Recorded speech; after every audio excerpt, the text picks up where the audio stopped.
বাবা আপনি কানাকে এনেন। আবে ওই এই কানা নিয়ে তুই আসলি কেন?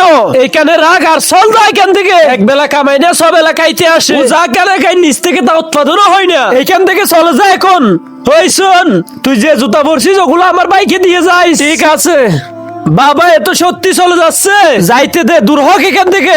ওই কোথায় যাচ্ছিস তুই? জুতা দে আমার এখন। শালা জুতা চুরি করছিস, যাই এখান থেকে। আল্লাহ তুমি কেন আমার জীবনটা এমন বাড়াইলে? আমাকে নিয়ে নাও আল্লাহ।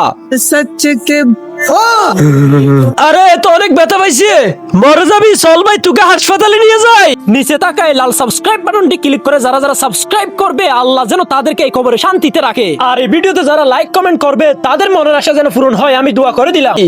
না, আমি মরে যাওয়াটাই ঠিক আছে। আমার বাবার আমি সৎ ছেলে বলে আমাকে কেউ দেখতে পারে না।